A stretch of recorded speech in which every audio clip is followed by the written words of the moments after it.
হয়েছে এগুলোকে পরিশুদ্ধ করার জন্য, এগুলোকে পবিত্র করার জন্য আল্লাহ সুবহানাহু ওয়া তাআলা যাকাতের ব্যবস্থা করেছেন। আল্লাহ সুবহানাহু ওয়া তাআলা ফসল নামক একটা শস্য দিয়েছেন, হোক সেটা ধান, পাট, গম, আলু, যে ধরনের শস্যই হোক না কেন, আল্লাহ সুবহানাহু ওয়া তাআলা এই শস্যটাকে পবিত্র করার জন্য এর ওপরে যাকাত নামে ওসর নামক একটা বিধান দিয়েছেন।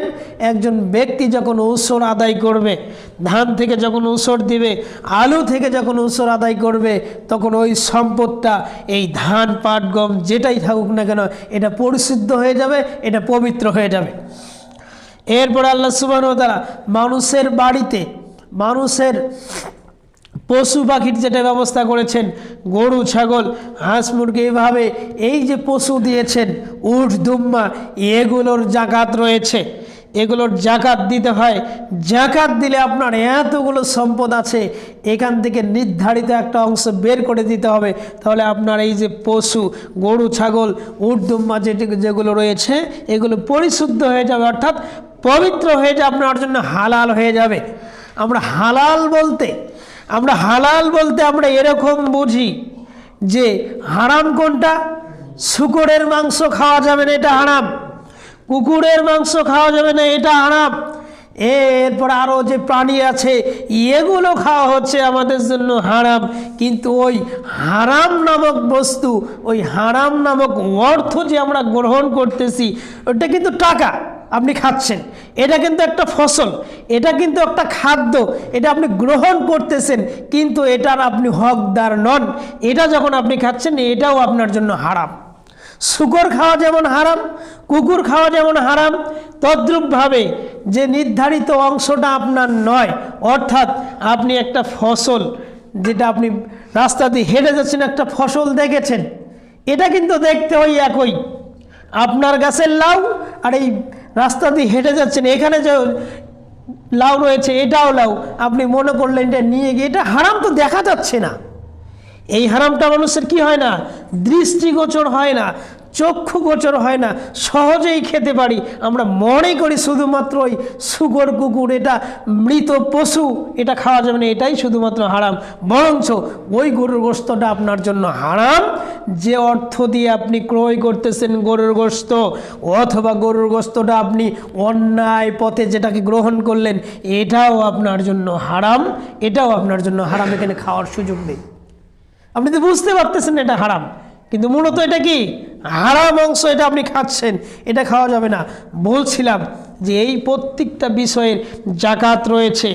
এরকম আল্লাহ সুবহানাহু ওয়া তাআলা মানুষের শরীর যে দিয়েছেন, একজন মানুষ সারা বছর খাদ্য গ্রহণ করবে, খাদ্য খেতে খেতে এমন অবস্থা মানুষের হয়ে যায়, মানুষের শরীরের মধ্যে রোগ বাসা বাঁধে, মানুষের বিভিন্ন ধরনের রোগ তৈরি হয়ে যায়, মানুষ অসুস্থ হয়ে যায়।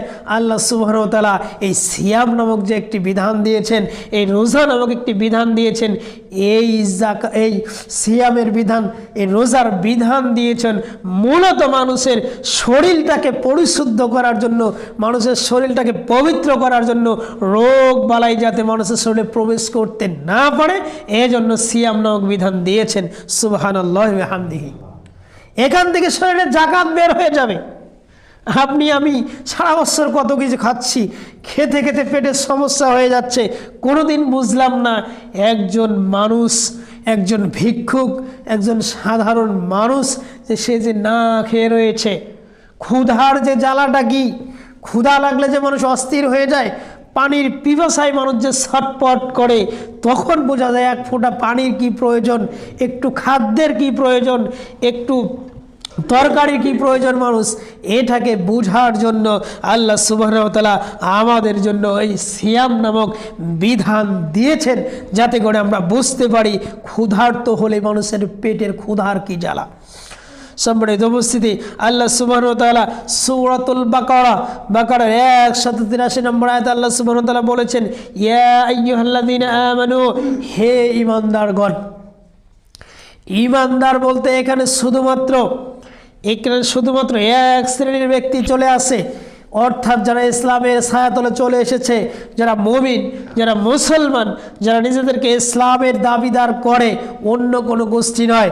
যারা মূর্তি পূজক, যারা অগ্নি পূজক, যারা ইহুদি খ্রিস্টান যারা এই কাজগুলো করে তারা নয়, বরঞ্চ নির্দিষ্টভাবে আল্লাহ সুবহানাহু ওয়া তাআলা এক শ্রেণীকে ডাক দিয়ে বলতেছেন, অর্থাৎ আমরা যারা নিজেদেরকে ঈমানদার দাবি করি, যারা মুসলমান দাবি করি, যারা সালাতের জন্য মসজিদে অবস্থান করি, এই মানুষগুলোকে আল্লাহ সুবহানাহু ওয়া তাআলা ডাক দিয়ে বলতেছেন, ইয়া আইয়ুহাল্লাযিনা আমানু, হে ঈমানদারগণ তোমাদের বলা হচ্ছে। অর্থাৎ অন্যান্য আয়াতের ক্ষেত্রে বলা হয়েছে ইয়া আইয়ুহান নাস, হে মানুষ সকল, পৃথিবীর যত মানুষ আছে সমস্ত মানুষকে বোঝানো হয়, কিন্তু এই আয়াত দ্বারা নির্দিষ্ট এই বাকি দলকে ডাকা হয়নি, বাকি দলকে খাস করা হয়েছে, আম করে শুধুমাত্র মুসলমানদেরকে খাস করে বলা হয়েছে ইয়া আইয়ুহাল্লাযিনা আমানু, হে ইমানদারগণ তোমরা যারা আমানু, যারা ঈমান এনেছো, যারা আল্লাহকে বিশ্বাস করো, যারা রাসূল